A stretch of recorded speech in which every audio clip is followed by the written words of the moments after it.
我真的活到这个年纪，我真的第一次遇到你这样子的人很情感的在活，不是很累吗？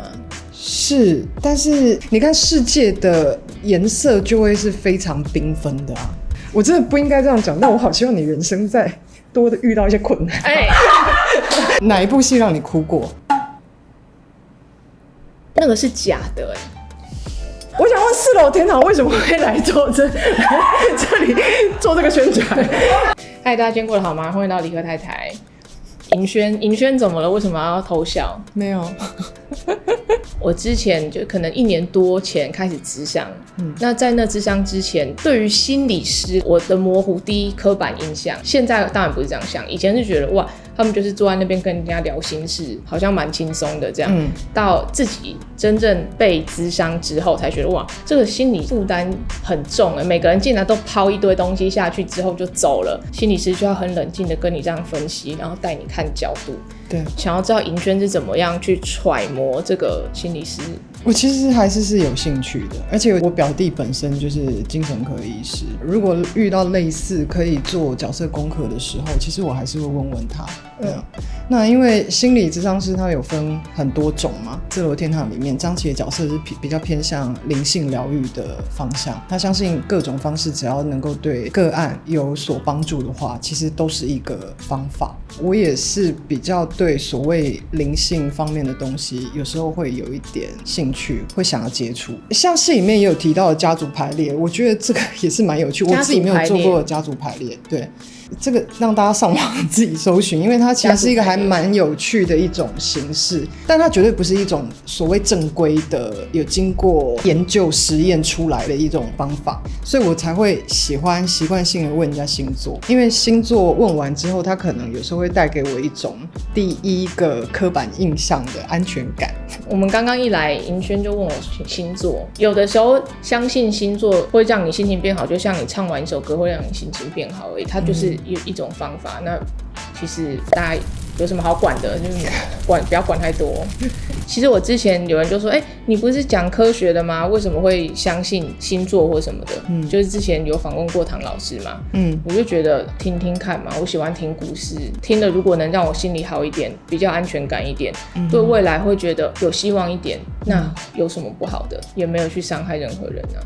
其实只要是可以是正向的方法，我觉得都可以是一种好的方法了。像我的角色，他已经开始职业倦怠，他也有他原生家庭产生的问题，所有的事情包括感情全部都在那一个时候混在一起，然后还有妈妈也生病了。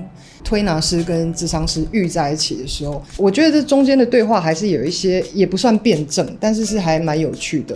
这两个角色碰在一起的时候，生理跟心理不一样的方式会有怎么样的火花？我最近有听到一个故事，我觉得也是非常有趣的，两个角色碰在一起。我朋友的外公他在医院里面在弥留了，然后医生是很有经验的医生，他看完数据之后，他打电话给我朋友的妈妈，然后跟他说，听说有打电话是这样的，是有年纪的，所以要这样打电话给妈妈，然后说我要请乩童，你们的宗教觉得这样可以吗？我想要知道说他为什么还不走。因为照理来讲他的数据是这样子，他应该可能在几个小时之后就应该要离开了嘛，以他过往的经验一定是有一个什么放不下的东西，他妈妈就说好试试看，结果找了乩童，乩童就说他的外公很挂念家里的一台拿卡西的机器，希望可以带过来给他，外公是已经是弥留不能讲话，你就看就是一个躺在那边的人咯，竟然他们把那个拿卡西的东西一拿过来，他的外公就马上走了。我那时候觉得很神奇的地方是，第一个医生讲这个，医生是受过多少的科学训练、专业经验，然后他说他看很多次像这样子的现象了，所以我觉得有的时候，虽然我们相信科学，其实科学也是一个安全感啊。对，因为我相信科学会是对的，所以我觉得很安心，我现在做的事情是对的。但总会有遇到一个科学很难解释，或者是到我们现在的科学还没有进步到能解释的现象上。我不迷信，但是我有些事情，我现在慢慢的听完一些事之后，我也不嘴硬了。是医生跟乩童这个角色的两个的合作，我就觉得这个火花也蛮大的啦。说不定下次你就可以演个乩童。神经。好了，我好像真的可以试试看。我觉得你感觉就是我现在问你事情，然后你就会马上拿那个写给我。像你刚刚说，推拿师是生理，諮商是心理。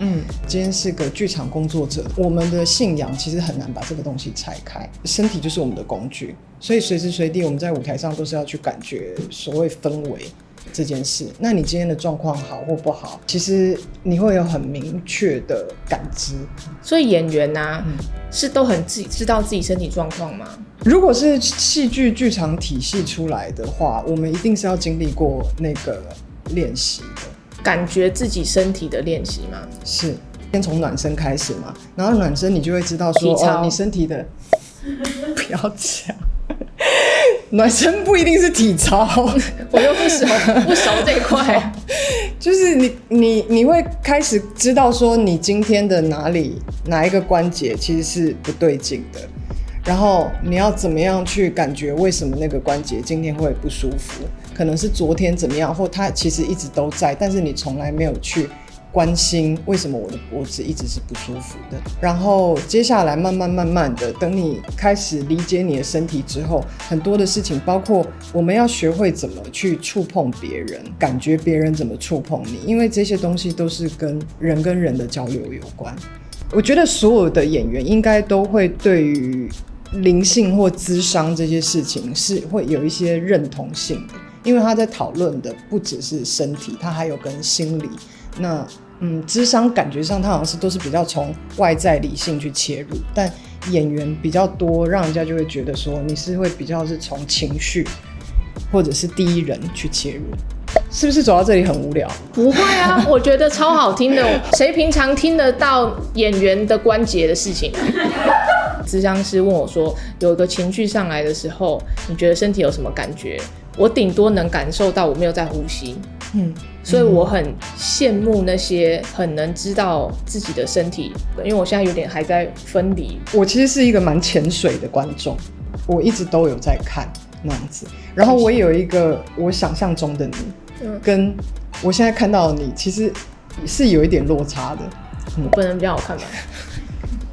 我如果站在一个我自己的角度来看的话，我还蛮觉得之后你重新开新频道的你有一个完全不一样的样子，比起一开始的那个样子，那个复杂性我很喜欢。这样都看得出来。你少来了，你根本不 care， 也不想知道我到底在讲什么。而且我觉得，我怀疑他现在脑袋其实就在想说 ，OK， 好，我要怎么接下去，然后我要怎么把这个东西导向，不要往一个太奇怪跟偏颇的方向，因为这跟我的频道的调性可能有点不太一样。不要看透我，好不好？不要看透我还讲出来。因为我真的一开始想象的你会有一个很感性的部分，一定还是有深藏在某一个心底。但我今天遇到你之后，我靠，我完全可以想象你做实验的时候一丝不苟的样子。但是我不是这一路的，我的一丝不苟还是被感性所操控的。我就是绝对不会去选修你选修的课程那种人。干嘛攻击啊？不是，你也不会来管戏剧系到底在干嘛，你只会觉得说就是一群神经病。好，如果我们今天是在大学遇到的话，假如我今天不是当演员，你不是当 YouTuber 的话，我们两个完全不会有交集。不会啊。对。但蛮好玩的，蛮好玩的。当 YouTuber 之前所认识的人，跟当 YouTuber 认识的人是那个两个世界的，对，就是我没有想过要表演这件事情。但是你是一个非常知道你做什么选择对你的未来其实是很有帮助的嘛。我妈厉害的地方就是她从我很小的时候就已经洗脑好了，所以她把我洗成那个就是我要做的事情。哪有人会买给很小的朋友整套实验的书，然后工具，第一个接触的东西印象最深嘛，所以我就一直觉得这个很有趣很有趣，然后就是往那边就往那边去了。我没有另外一个可以选择的东西过，就我连想都没有想过，所以我就只是安静的坐在那边，然后看着大家五颜六色的，就是过一个我看不太懂的生活。但我觉得你妈妈赌的也对耶，帮你选了一个刚刚好对的路线，因为有很多人是他的长才跟爸妈的期待是不一样的。我无法想象你在那边，就是如果今天要你写一篇就是男女情长的一个什么文字，然后你在那边愁苦来愁苦去的东西，我也无法想象。因为以前小时候写的作文都不会有跟什么男女关系，所以我都还蛮得心应手。你也是蛮会写哦，所以就是你应该是个标准下作文题目一来的时候，就是起承转合绝对有办法，每一个点，然后加词美句几句要写进去都可以。我就是写字机器人，以前不是有那个作文然后一格一格的吗？我都是全班最快写完，就在旁边骚扰隔壁，说：“你写完没？借我看一下。”所以，假如今天要你看完了《四楼天堂》，因为他在讲的东西比较情感，他并不是那种逻辑分析的侦探片或什么的。假如今天要你写一篇影评的话，其实你是有办法按照作文的笔法写出一篇文字来的吗？可以啊，交功课我最会啦。你今天就是出这个功课给我，我就把它写出来。可是有没有灵魂就不知道了。我真的好好奇。我可以知道说，比如说母女，我就会关心说，你妈妈生的是哪一种癌症，医生打算怎么治疗啊？如果不治疗的话会怎样？说不定不治疗也不会怎样啊，她可以活得比较长啊。我就只是会问一些很奇怪的问题，就很讨人厌啊。就是看电影的时候，我懂。不，我只是在想象，假如你儿子是一个极度以情感出发去面对这个世界的时候，我告诉你，我儿子你们两个要怎么沟通？这个就是老天给你的功课跟考验。我还特别买了一个书，叫做《Color Monsters》。我就是不懂情绪，不太理解情绪，所以它里面会说，生气是红色，平静是绿色，快乐是黄色，忧郁是蓝色，恐惧是黑色。我就会说，我现在觉得我是绿色，然后我就会说，那你觉得你是什么颜色？他就会说他是粉红色，粉红色表示爱，就只有这些。我就跟他用颜色来沟通。大部分的人是反过来，就是小朋友比较不会沟通，所以他会说颜色。可是我是因为我比较不太懂你现在的意思，所以我会随时问说，所以你现在是什么颜色？你在从他身上重新学的人类的技能。对，因为我知道我的弱点是什么。我的弱点就是之前人家会说我没有心，那童话故事嘛，陶乐斯梦游仙境嘛，机器人，对，铁皮人那个，他想要有一颗心嘛，是。然后我也觉得我也想要有一颗心。那你儿子就是那颗心吗？我觉得是，就是我自己生了一颗我的心出来，因为生完他之后，我整个人是跟之前是完全不一样的。我的生活环境里面，所有的人全部都是情绪导向的。因为我们的工作，我们的职业嘛，那不会很烦躁？还好，因为我也是，所以我们的沟通方式就是这样。我真的活到这个年纪，我真的第一次遇到你这样子的人我觉得不知道怎么回你，很情感的在活，不是很累吗？是，但是你看世界的颜色就会是非常缤纷的啊，它就有很多个可能性跟很多个意义。我们在寻求的事情是永远不要把事情二元，可是对你来说，可能有时候二元它是找到答案的原因嘛，你要不断的经过实验，最后它一定要有一个结果，一定有一个答案。可是我的工作或我身边的朋友们，我们最后追寻的不是那个答案，而是可能是那个过程。演员的身份其实你不能够太带有批判性，当你批判一个角色的话，你没有办法去同理，其实那个就是不对劲的。我们被训练就是一定要不断去感觉，去打开，去接受，即便你不喜欢，你也得要试试看。的确会比较有一些起伏，但有一些快乐要说加倍嘛，或者是蛮不一样的，它会比较具有一种升华感。升华，就是干冰变成我真的不应该这样讲，但我好希望你人生再多的遇到一些困难。什么意思啊？什么意思？不要这样诅咒人。好了，我敲一下木头。好 ，OK。如果找你演戏，你会愿意吗？然后导演会杀了我。我们写出来的台词，你应该会就是说啊，好，我看一看，大家心里面都一直什么东西，然后回去自己帮忙改好。这是什么意思？我觉得对啊，我常常会觉得这是什么意思。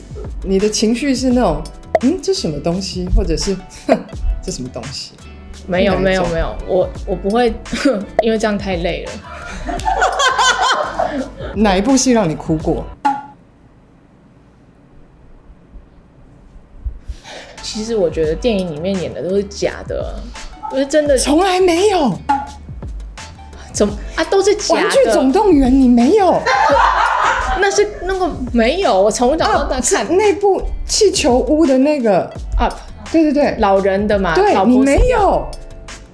那个结局不是挺好的吗？老人跟小孩一起啊。你从来没有。那个是假的你知道是假的吧？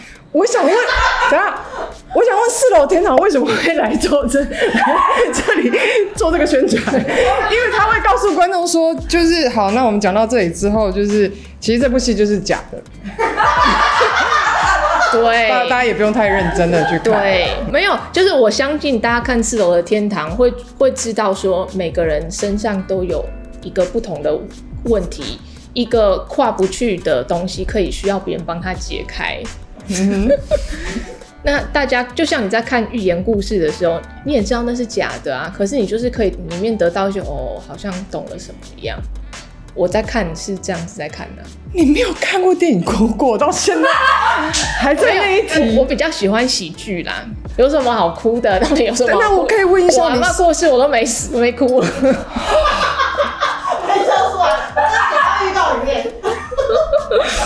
因为它对你来讲，就是它其实就是一个身体的机能的结束，是吗？就是你的我有对生死的理解。我是隔了16年之后才哭，才意识到他真的不在。对，我只是比较慢而已，我会哭的。所以你也有可能是那部很多的电影你看完之后没哭，但16年之后你会一起把它哭完。